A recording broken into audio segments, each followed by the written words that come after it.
नमस्ते। चलिए आज समझते हैं उस ताकत की कहानी को जो हम सबका पेट भरती है और हमारी इकोनॉमी को भी चलाती है। जी हाँ, इंडियन एग्रीकल्चर। ये कहानी ना हम सबसे जुड़ी हुई है।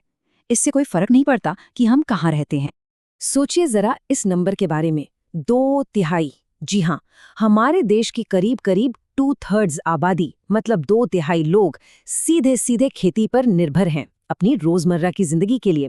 बस यही एक आंकड़ा काफी है ये बताने के लिए कि ये सेक्टर हमारे देश के लिए कितना कितना ज्यादा जरूरी है। तो देखिए, खेती का मतलब सिर्फ हमारी प्लेट में खाना लाना नहीं है। ये तो हमारी इकोनॉमी की, हमारी अर्थव्यवस्था की, समझ लीजिए कि नींव है। यह हमारे लिए ज्यादातर खाना तो उगाती ही है, पर साथ ही साथ जो हमारी टेक्सटाइल इंडस्ट्री है उसे कॉटन यानी कपास देती है, और चीनी की मिलों को गन्ना मतलब इंडस्ट्रीज के लिए रॉ मटेरियल भी यहीं से आता है। तो सवाल ये उठता है कि भारत में खेती आखिर होती कैसे है। अब देखिए, इसका कोई एक सीधा साधा जवाब नहीं है। जैसा हम आगे देखेंगे, ये एक ऐसी दुनिया है जहां सदियों पुरानी परंपराएं आज की जो एकदम लेटेस्ट टेक्नोलॉजी है ना, उससे मिलती हैं। चलिए सबसे पहले बात करते हैं प्रिमिटिव सबसिस्टेंस फार्मिंग की। नाम थोड़ा मुश्किल है पर मतलब सीधा है। इसमें क्या होता है कि किसान जमीन के छोटे छोटे टुकड़ों पर एकदम पुराने पारंपरिक औजारों से खेती करते हैं, जैसे लकड़ी का हल हो गया या डाव जो कि एक तरह का खोदने का औजार है। और ये खेती ना पूरी तरह से नेचर पे डिपेंड करती है, मॉनसून की बारिश और मिट्टी की जो अपनी कुदरती ताकत है, बस उसी पर। इसका मकसद बाजार में कुछ बेचना नहीं होता, बल्कि सिर्फ और सिर्फ अपने परिवार का पेट भरना होता है। अच्छा, इसी का एक खास तरीका है कर्तन दहन प्रणाली, जिसे इंग्लिश में कहते हैं स्लैश एंड बर्न। इसमें होता ये है कि किसान जंगल का कोई एक हिस्सा साफ करते हैं, पेड़ पौधे काटकर उसे जला देते हैं, और फिर जो राख बचती है ना, उसी में खेती करते हैं। क्योंकि वो राख पोषक तत्वों से, न्यूट्रिएंट से भरी होती है। ये मिट्टी को नेचुरली फर्टाइल बनाने का एक बहुत पुराना, सदियों पुराना तरीका है। रिंझा की कहानी को देखिए, ये इस सिस्टम को बड़े अच्छे से समझाती हैं। वो असम में अपने परिवार को दिखती हैं, कैसे वो जमीन का एक टुकड़ा साफ करते हैं, जलाते हैं और खेती के लिए तैयार करते हैं। लेकिन इस सब के पीछे एक बहुत बड़ी चुनौती छिपी है। जब कुछ सालों बाद उस मिट्टी की ताकत कम हो जाती है, तो उन्हें वो जगह छोड़कर आगे बढ़ना पड़ता है, और ये साइकिल, ये चक्र बस चलता ही रहता है। और आपको पता है, ये सिर्फ एक खेती का तरीका नहीं है, ये तो एक पूरा कल्चर है। यहाँ देखिए, भारत के अलग अलग हिस्सों में इसके कितने अलग अलग नाम हैं। असम में इसे झूम कहते हैं, तो मणिपुर में पामलू और मध्य प्रदेश में बेवर। ये दिखाता है कि हमारा देश कितना विविध है, कितना डाइवर्स है। तो ये तो हुई एक साइड की बात, पर जैसा कहते हैं ना, हर सिक्के का दूसरा पहलू भी होता है, और वो है कमर्शियल फार्मिंग यानी वाणिज्यिक कृषि। ये सबसिस्टेंस फार्मिंग से एकदम उल्टी है। वहाँ मकसद था परिवार का पेट भरना, यहाँ मकसद है बाजार में बेचकर पैसा कमाना। ये बिल्कुल दो अलग अलग दुनियाएं हैं। एक तरफ पुराने औजार और परिवार की मेहनत, तो दूसरी तरफ बड़ी बड़ी मशीनें और मार्केट की डिमांड। अच्छा, तो हमने खेती के तरीके तो समझ लिए। अब जरा जमीन के अपने रिदम को, उसकी लय को समझते हैं।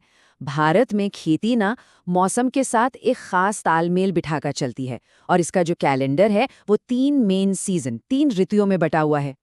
ये जो टेबल है ना, ये भारत के पूरे एग्रीकल्चरल साल की कहानी कहती है। इसे आप 3 एक्ट का प्ले समझ सकते हैं: रबी, खरीफ और जायद। रबी की फसलें जैसे गेहूं, वो सर्दियों में बोई जाती हैं। फिर आता है मॉनसून का मौसम, जिसमें चावल जैसी खरीफ फसलें उगती हैं। और इन दोनों के बीच जो गर्मी का छोटा सा टाइम होता है, उसमें तरबूज और खीरे जैसी जायद फसलें होती हैं। मतलब हर मौसम का अपना एक अलग रंग, अपनी अलग फसल है। तो चलिए अब जरा और करीब से देखते हैं कि भारत की जमीन पर आखिर कौन कौन से खजाने उगते हैं। यहाँ देखिए, चावल और गेहूं, ये दोनों हमारी सबसे जरूरी फसलें हैं, पर दोनों का मिजाज एकदम अलग है। चावल, जो हमारी नंबर 1 फूड क्रॉप है, उसे चाहिए गर्मी और खूब सारा पानी, इसीलिए वो खरीफ की फसल है। वहीं दूसरी तरफ गेहूं, जो दूसरे नंबर पर आता है, उसे ठंडा मौसम पसंद है और कम बारिश, बिल्कुल रबी की फसल। इससे साफ पता चलता है कि हमारी खेती मौसम से कितनी ज्यादा जुड़ी हुई है। लेकिन रुकिए, कहानी सिर्फ गेहूं चावल पर खत्म नहीं होती। भारत की एग्रीकल्चरल बास्केट तो बहुत बड़ी है। आपको पता है कि हम दालों के मामले में दुनिया के सबसे बड़े प्रोड्यूसर भी हैं और सबसे बड़े कंज्यूमर भी। और हमारी अरेबिका कॉफी, उसकी तो पूरी दुनिया दीवानी है। पौष्टिक मोटे अनाज जैसे ज्वार, बाजरा, रागी से लेकर गोल्डन फाइबर कहे जाने वाले जूट तक, हमारी ये डाइवर्सिटी ही हमारी असली ताकत है। तो इन सारी फसलों को समझने के बाद अब आगे बढ़ते हैं और देखते हैं कि आज़ादी के बाद से इंडियन एग्रीकल्चर का सफ़र कैसा रहा है और आगे का रास्ता कैसा दिखता है। आज़ादी के बाद से हमारी खेती में बहुत बड़े बड़े बदलाव आए। देखिए, 60 और 70 के दशक में आई हरित क्रांति, ग्रीन रेवोल्यूशन। इसने हमें अनाज के मामले में आत्मनिर्भर बना दिया।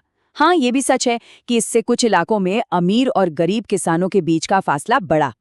फिर 80 और 90 के दशक में किसानों की मदद के लिए ग्रामीण बैंक खुले, फसल बीमा योजनाएं आईं, और आज के दौर में किसान क्रेडिट कार्ड यानी केसीसी और मिनिमम सपोर्ट प्राइस एमएसपी जैसी स्कीम्स हैं, ताकि किसानों को उनकी फसल का कम से कम एक सही दाम तो मिल सके। सुधारों की इसी कहानी में एक बहुत ही अनोखा चैप्टर भी है, भूदान आंदोलन। इसे शुरू किया था विनोबा भावे ने। इसमें हुआ ये कि बड़े बड़े जमींदारों ने अपनी मर्जी से अपनी जमीन उन लोगों को दान में दे दी जिनके पास जमीन नहीं थी। इसे ब्लडलेस रेवोल्यूशन यानी रक्तहीन क्रांति भी कहा गया, क्योंकि ये जमीन के बंटवारे का एक ऐसा तरीका था जिसमें कोई लड़ाई झगड़ा नहीं हुआ। आइडिया बहुत अच्छा था, पर हाँ, इसकी सफलता बहुत लिमिटेड रही। तो हमने अतीत देख लिया, आज को भी समझ लिया, लेकिन भविष्य का क्या? और यही सबसे बड़ा सवाल है। एक तरफ बदलता हुआ क्लाइमेट है, दूसरी तरफ 100 करोड़ से भी ज्यादा लोगों का पेट भरने की चुनौती। ऐसे में हमारी खेती, हमारा एग्रीकल्चर किस तरफ जाएगा? इसका जवाब क्या सस्टेनेबल फार्मिंग में है, या फिर नई टेक्नोलॉजी में, या शायद किसी बिल्कुल ही नए आइडिया में? ये एक ऐसा सवाल है जिसका जवाब हम सबके भविष्य पर असर डालेगा।